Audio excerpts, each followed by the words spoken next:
ግናለው ፀሐይ ጤና ይስጥልኝ አድማጮች ነው ዜናዎችን አቀርባለሁ። በቅድሚያም ርዕሶቹን ጠቅላይ ሚኒስትር አብይ አህመድ ዛሬ ወደ ጅቡቲ አቅንተው ከሀገሪቱ ፕሬዝዳንት እስማኤል ኡመር ጊሌ ጋር ተነጋገሩ።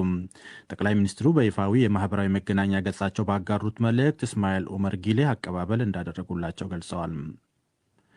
ቻይና ሶማሊያ ሉዓላዊነቷን ለማስጠበቅ የምታደርገውን ጥረት እንደምትደግፍ አስታወቀች። የሱዳን ብሔራዊ ጦር መንግስታዊ መቀመጫ በስደት ላይ ከነበረበት ወደ መዲናይቱ ካርቱም ተመለሰ። አሜሪካ ተቃዋሚዎችን ወግና በኢራን ላይ ጥቃት የምትፈጽም ከሆነ እስራኤልና የአሜሪካ ወታደሮች ኢላማዋ ሊሆኑ እንደሚችሉ ኢራን አስጠነቀቀች። አሜሪካ ፍሎሪዳ ባስተናገደችው 46ኛው የዓለም ሀገር አቋራጭ የሩጫ ውድድር ኢትዮጵያ በሁለተኛነት አጠናቀቀች። ዜናውን በዝርዝር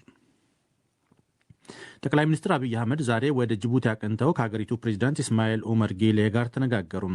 ጠቅላይ ሚኒስትሩ በይፋዊ ማህበራዊ መገናኛ ገጻቸው ባጋሩት መልእክት ፕሬዚዳንት እስማኤል ኡመር ጊሌ አቀባበል እንዳደረጉላቸው ገልጸዋል። መሪዎቹ በዛሬ ውይይታቸው የጂኦፖለቲካ የቀጠናዊ ሰላምና የጸጥታ ጉዳዮች ላይ መምከራቸውን የጠቅላይ ሚኒስትሩ መልእክት ያሳያል። በተጨማሪም ሁለቱ ሀገራት ትብብር በሚያደርጉባቸው የንግድ የሎጂስቲክና የልማት ስራዎች ሊጠናከሩ በሚችሉባቸው ጉዳዮች ላይ መመከሩንም ጠቅሰዋል። ዘግየት ብሎ የወጡ የምስል መረጃዎች ጠቅላይ ሚኒስትር አብይ አህመድ ከአማካሪዎቻቸውና ጥቂት ሚኒስትሮቻቸው ጋር በመሆን የጅቡቲ ዶራሌ ወደብን መጎብኘታቸውን ያሳያሉ። በቅርቡ ግብጽ የኤርትራውን የአሰብ ወደብና የጅቡቲውን የታጁራ ወደቦች ለማልማት የሚያስችላትን ስምምነቶች መፈጸሟ ከኢትዮጵያ ጋር ለዓመታት የዘለቀውን የዲፕሎማሲ ጦርነት ወደ ሌላ ምዕራፍ ማሻገሯን ያሳያል ሲሉ ተንታኞች ሲገልጹ ቆይተዋል። ጠቅላይ ሚኒስትር አብይ አህመድ በቅርቡ የኢትዮ ጅቡቲ የምድር ባቡር ድርጅትን በመጎብኘት ድርጅቱ ሀገራቱን በንግድ ከማስተሳሰር ባሻገር ኢትዮጵያ ለምታስበው እድገት ወሳኝ መሆኑን ማመልከታቸው ይታወሳል። ቻይና ሶማሊያ ሉዓላዊነቷን ለማስጠበቅ የምታደርገውን ጥረት እንደምትደግፍ አስታወቀች። የቻይና የውጭ ጉዳይ ሚኒስትር ዋንግ ዩ ከሶማሊያዎቻቸው ጋር ባደረጉት የስልክ ንግግር ሀገራቸው የሶማሊያ የግዛት አንድነት እንዲጠበቅ በሚደረገው ጥረት ድጋፋቸው እንደማይለያቸው ገልጸውላቸዋል። ዋንግ ዩ ኢትዮጵያን ጨምሮ ከሰሞኑ በውስን የአፍሪካ ሀገራት ጉብኝት እያደረጉ ሲሆን ሶማሊያ አንዷ የጉብኝታቸው መዳረሻ እንደነበረች ቀደም ሲል ተዘግቦ ነበር። ነገር ግን የቻይና የውጭ ጉዳይ ሚኒስቴር ዛሬ ባወጣው መግለጫው የጉብኝቱ እቅድ መቀየሩን ይፋ አድርጓል። እንደዚያም ሆኖ ግን ዘገባዎች እንደሚያሳዩት የውጭ ጉዳይ ሚኒስትሩ የሞቃዲሾ ጉዞ የተላለፈው ከደህንነት ዋስትና ጋር ሳይያያዝ እንዳልቀረ ነው። ይህንኑ ተከትሎ የውጭ ጉዳይ ሚኒስትሩ ከሶማሊያቻቸው ጋር በስልክ መነጋገራቸውን ነው ሮይተርስ የዘገበው። በቅርቡ እስራኤል ለሶማሌላንድ የሀገርነት እውቅና መስጠቷን ተከትሎ ተቃውሞ ካሰሙ ሀገራት መካከል ቻይና አንዷ ነበረች። የሱዳን ብሔራዊ ጦር መንግስታዊ መቀመጫ በስደት ላይ ከነበረበት ወደ መዲናይቱ ካርቱም ተመለሰ።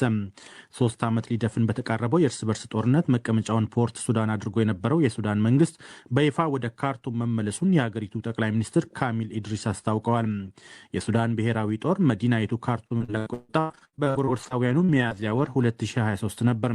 ከዚያ ጊዜ በኋላ ብርቱ የውጊያ ማዕከል የነበረችው ካርቱም ባለፈው ዓመት መጋቢት ወር ላይ በብሔራዊ ጦሩ እጅ መግባቷ ይታወሳል። ዛሬ ወደ መዲናይቱ ካርቱም በይፋ ተመልሰናል ያሉት ጠቅላይ ሚኒስትሩ ለነዋሪው የተሻለ አገልግሎት ለማቅረብ ዝግጁ ነንም ብለዋል።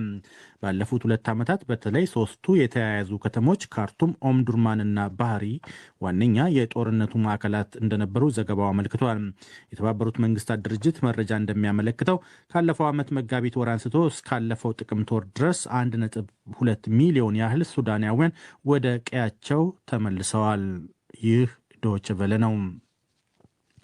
አሜሪካ ተቃዋሚዎቹ ወግና በኢራን ላይ ጥቃት የምትፈጽም ከሆነ እስራኤልና የአሜሪካ ወታደሮች ኢላማ ሊሆኑ እንደሚችሉ አስጠነቀቀች።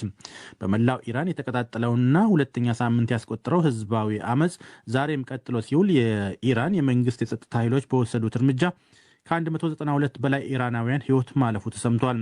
በተጨማሪም በበርካታ ሰዎች ላይ ጉዳት መድረሱን ተከትሎ ከሆስፒታሎች አቅም በላይ የሆነ መምጣቱን ዘገባዎች አመልክተዋል። ይህ በእንዲህ እንዳለ ግን አሜሪካ ተቃዋሚዎች ወግና በኢራን ላይ ጥቃት የምትፈጽም ከሆነ በቀጥታ እስራኤልና የአሜሪካ ወታደሮች ኢላማ ሊሆኑ እንደሚችሉ የኢራን የፓርላማ አፈጉባኤ አስጠንቅቀዋል። አፈጉባኤው ይህን ያሉት የኢራን ፓርላማ ለአሜሪካው ፕሬዚዳንት ዶናልድ ትራምፕ ዛቻ መልስ ለመስጠት በተሰበሰበበት ወቅት ነው። ፓርላማው ስብሰባውን ሲያጠናቀቅ አባላቱ ድምፃቸውን ከፍ አድርገው ሞት ለአሜሪካ የሚል መፈክር አሰምተዋል። ኢራን የአጸፋ እርምጃ የኢራን የአጸፋ እርምጃ እስራኤል እንደምትሰነዝር ማስታወቋን ተከትሎ እስራኤል በተጠንቀቅ መቆሟን የአሶሺየትድ ፕሬስ ዘገባ ያመለክታል። በመጨረሻም ስፖርት። አሜሪካ ፍሎሪዳ ባስተናገደችው 46ኛው የዓለም የሀገር አቋራጭ ውድድር ኢትዮጵያ በሁለተኛነት አጠናቀቀች። ኢትዮጵያ በውድድሩ በነጠላና በቡድን በተገኙ 3 የወርቅ 2 የብርና 2 የነሐስ ሜዳሊያዎች ነው ሁለተኛ መሆን የቻለችም። ኢትዮጵያ በሩጫ ውድድሩ አትሌት ማርታ አለማየሁ በወጣት ሴቶች 10 ኪሎ ሜትር የወርቅ ሜዳሊያ ስታገኝ በአዋቂ ወንዶችና ሴቶች 10 ኪሎ ሜትር በቡድን 2 የወርቅ ሜዳሊያዎች አሸንፋለች። በተጨማሪም በአትሌት ወሰን ያሰፋ የወጣት ሴቶች የብር እንዲሁም በአዋቂ ወንዶች በበሪሁ አረጋዊ የብር ሜዳሊያዎች ተገኝተዋል። የኢትዮጵያ አትሌቲክስ ፌዴሬሽን በዛሬ ባወጣው መግለጫ እንዳለው በውድድሩ ላይ መሳተፍ የነበረባቸው አትሌቶች በቪዛ ችግር ሳይሳተፉ በመቅረታቸው ተጨማሪ ሜዳሊያ የመምጣት ዕድል አምልጧል። ውድድሩን ኬንያ በ3 ወርቅ 4 ብርና 2 የነሐስ ሜዳሊያዎች ቀዳሚ ሆና ስታጠናቀቅ ዩጋንዳ በ2 የወርቅ 2 የብርና 3 የነሐስ ሜዳሊያዎች ሶስተኛ ሆናለች። ውድድሩ የምስራቅ አፍሪካ ሀገራት የበላይነት የታየበትም ነበር። ይህ ዶይቼ ቬለ ነው።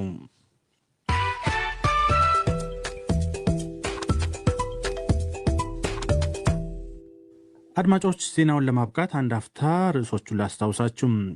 ጠቅላይ ሚኒስትር አብይ አህመድ ዛሬ ወደ ጅቡቲ አቅንተው ከሀገሪቱ ፕሬዚዳንት እስማኤል ኡመር ጊሌህ ጋር ተነጋገሩ። ቻይና ሶማሊያ ሉዓላዊነቷን ለማስጠበቅ የምታደርገውን ጥረት እንደምትደግፍ አስታወቀች። የሱዳን ብሔራዊ ጦር መንግስታዊ መቀመጫ በስደት ላይ ከነበረበት ወደ መዲናይቱ ካርቱም ተመለሰ። አሜሪካ ተቃዋሚዎቹ ወግና በኢራን ላይ ጥቃት የምትፈጽም ከሆነም እስራኤልና የአሜሪካ ወታደሮች ኢላማዋ ሊሆኑ እንደሚችሉ ኢራን አስጠነቀቀች። አሜሪካ ፍሎሪዳ ባስተናገደችው 46ኛው የዓለም ሀገር አቋራጭ የሩጫ ውድድር ኢትዮጵያ በሁለተኛነት አጠናቀቀች። ዜናው በዚሁ አበቃ። ጤና ይስጥልኝ። ለዓለም ዜናው ታምራት ዲንሳን አመሰግናለሁ። አሁን ሳምንታዊ የንዋይ ዝግጅት የሚቀርብበት ሰዓት ላይ እንገኛለን። የዛሬው የንዋይ መሰናዶ የትግራይ ተፈናቃዮች ሕይወት እስከ መቼ የፖለቲከኞች መያዣ ይሆን ይላል። ውይይቱን የመራው ታምራት ዲንሳ ነው። መልካም